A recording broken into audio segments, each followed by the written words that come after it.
Assalamualaikum warahmatullahi wabarakatuh. Kami dari kelompok 4 ingin mempresentasikan hasil kerja kelompok kami untuk mata kuliah aljabar linear dan matriks. Di sini ada anggota kelompok kami beranggotakan 4 orang, mulai dari saya sendiri Ariel Abdul Rozak, Alia Tazkia, Nabila Desiana, dan Prayogi Nuraldi.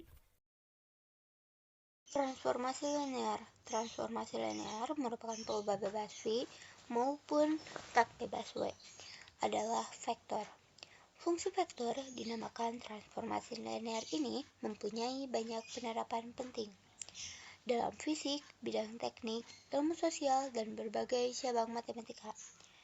F sama dengan X, Y adalah sebuah vektor di R pangkat 2. F dalam kurung V sama dengan X, ditambah Y, X dikurang Y itu merupakan rumus.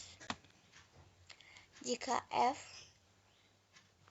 dibagi V, lalu ada W adalah sebuah fungsi dari ruang vektor V ke dalam ruang vektor W, maka F dikatakan transformasi linear jika F dalam kurung U ditambah V sama dengan F dalam kurung U ditambah F dalam kurung V untuk semua vektor U di dalam V dan di V. F dalam kurung KU sama dengan K F dalam kurung U untuk semua vektor U di dalam V dan skalar K. Contohnya seperti ini. Misalkan F dibagi R adalah fungsi yang didefinisikan oleh F dalam kurung V sama dengan 2X, Y dengan V sama dengan X, Y di R pangkat 2. Buktikan F merupakan transformasi linear. Di sini ada U-nya itu X1, Y1 dan V-nya itu ada X2, Y2. Bukti pertama, F dalam kurung U ditambah V sama dengan F dalam kurung X1, Y1 ditambah dalam kurung X2, Y2. Lalu F dalam kurung X1 ditambah X2, Y1 ditambah Y2.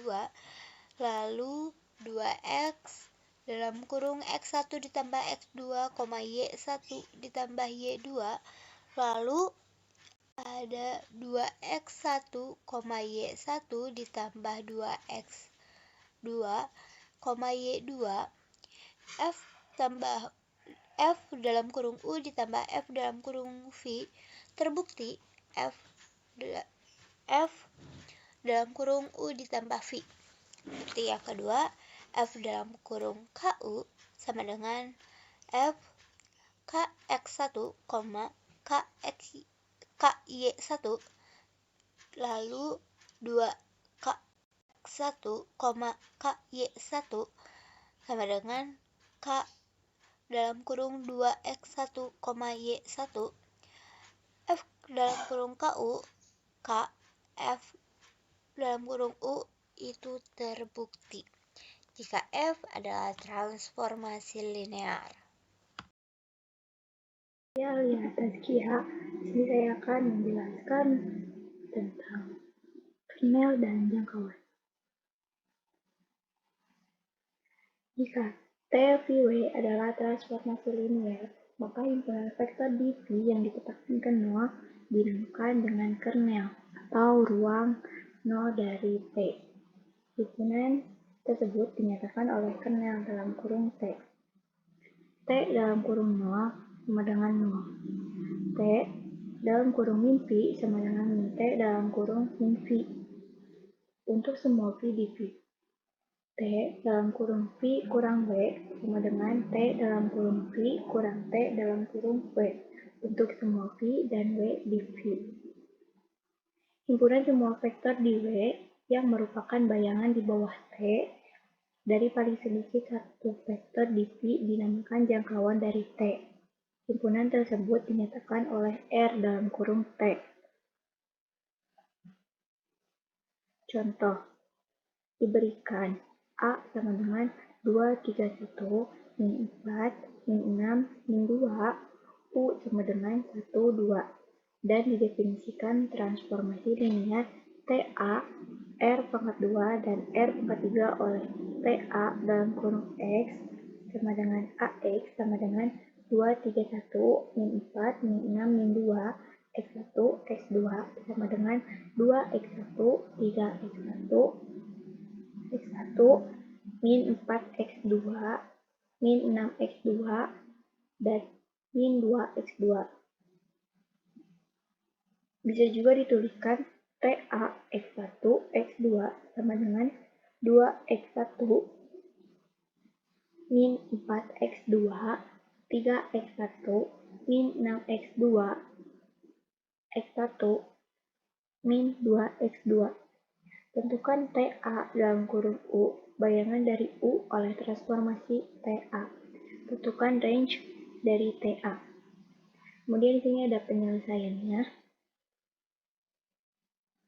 TA dalam kurung U sama dengan AU sama dengan 2, 3, 1, min 4, min 6, min 2, 1, 2 sama dengan 2 kali 1, min 2 kali 1 kurang 4 kali 2, 3 kali 1 kurang 6 kali 2, 1 dikurang 2 kali 2 sama dengan min 6, min 9, min 3.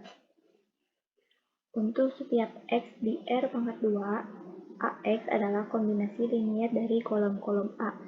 Dan karena salah satu dari kolom A adalah kelipatan dari kolom yang lainnya, maka range dari TA adalah semua kelipatan dari 2, 3, 1. Kemudian ada sifat transformasi linear. Jika T Phi W adalah transformasi linear, maka T dalam kurung 0 sama dengan 0. T dalam kurung min Phi sama dengan min T dalam kurung Phi untuk semua Phi di Phi. T dalam kurung Phi kurang W sama dengan T dalam kurung Phi kurang T dalam kurung W untuk semua Phi dan W di Phi. Kemudian jika T Phi W adalah transformasi linear, kernel dari T adalah subruang dari Phi, jangkauan dari T adalah subruang dari W. Phi1 dan Phi2 adalah vektor-vektor dalam keterangan dalam kurung T, dan K adalah subruang skalar dari T dalam kurung Phi1 plus Phi2 sama dengan T dalam kurung Phi1 plus T dalam kurung Phi2 sama dengan 0 ditambah 0 sama dengan 0. Assalamualaikum warahmatullahi wabarakatuh. Perkenalkan, nama saya Prayogi. Nah, di sini untuk melanjutkan materinya, di sini ada teorema 3, yaitu dengan rumus jika T.2 Phi menuju W adalah transformasi linear dan ruang lingkup Phi yang berdimensi n kepada sebuah vektor W, maka dalam kurung rank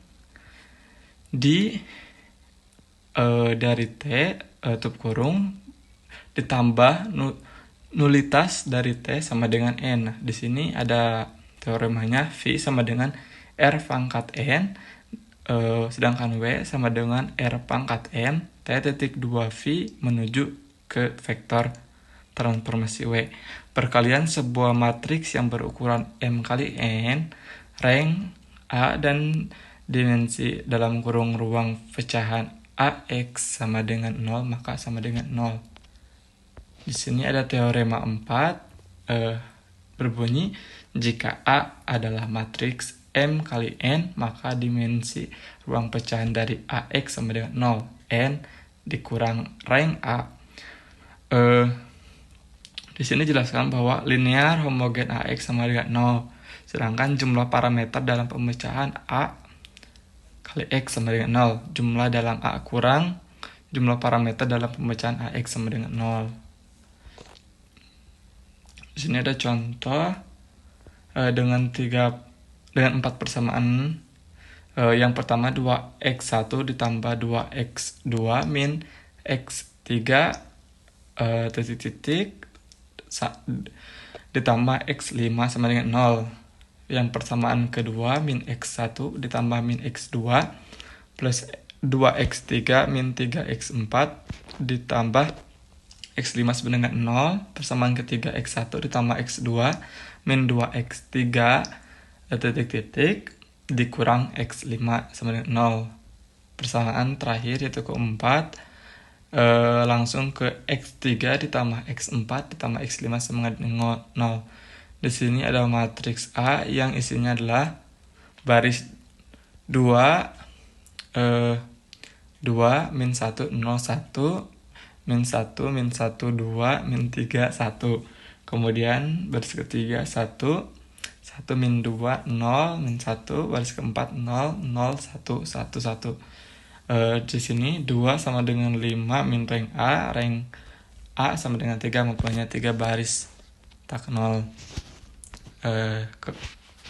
Saya cukupkan, silakan ke materi selanjutnya. Selanjutnya di sini 5.3 transformasi linear dari Rn ke Rm. Di bagian ini diperlihatkan bahwa jika T dari ruang Rn menuju Rm adalah transformasi linear, maka dapat ditentukan suatu matriks A berukuran M kali N, sehingga T adalah perkalian oleh A dengan X elemen Rn. Diambil basis baku E1, E2 hingga En untuk Rn. Dan dimisalkan bahwa A mempunyai TE1, TE2, TEN sebagai vektor-vektor kolomnya, yaitu T dari E1 sama dengan matriks A11, A21 hingga AM1. Lalu selanjutnya T dari E2 sama dengan matriks A12, A22 hingga AM2. Dan seterusnya hingga T dari EN menghasilkan matriks A1N, A2N hingga AMN. Lalu berikutnya ada teorema 5. Jika TRN menuju ruang Rm adalah suatu transformasi linear, dan jika E1, E2 hingga En adalah basis baku untuk Rn, maka T adalah perkalian oleh A, di mana A adalah matriks yang menghasilkan vektor kolom TE1, TE2 hingga TEN.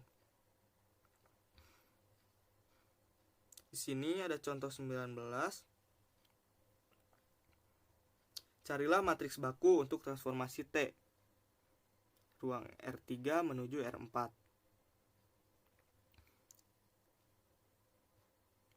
T dari matriks dengan elemen X1, X2, X3 sama dengan matriks dengan elemen X1 ditambah X2, X1 minus X2, X3, X1. Untuk menemukan matriks A, kita hitung transformasi baku E1, E2, dan E3. T dari E1 sama dengan T dari matriks sama dengan T dari matriks dengan elemen 1, 0, 0 sama dengan 1, 1, 0, 1. T dari E2 sama dengan T dari elemen matriks 0, 1, 0 sama dengan 1, min 1, 0, 0. Lalu T dari E3 sama dengan T dengan elemen matriks 0, 0, 1 sama dengan 0, 0, 1, 0. Dengan menggunakan TE1, TE2, dan TE3 sebagai vektor-vektor kolom, maka kita akan mendapatkan matriks A, yaitu dengan elemen 1, 1, 0, 1, 1, min 1, 0, 0, 0, 0, 1, 0.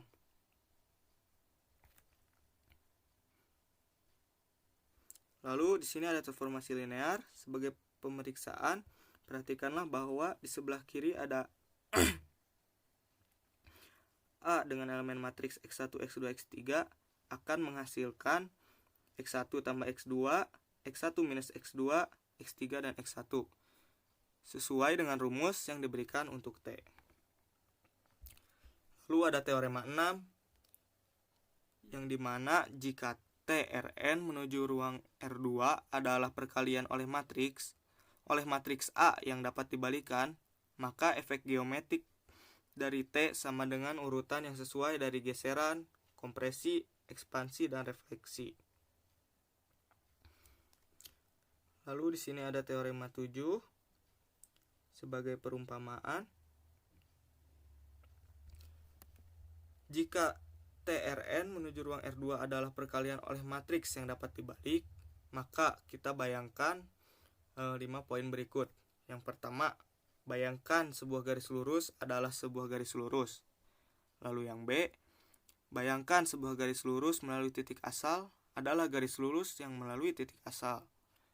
Selanjutnya, bayangkan garis-garis lurus yang sejajar adalah garis-garis lurus yang sejajar.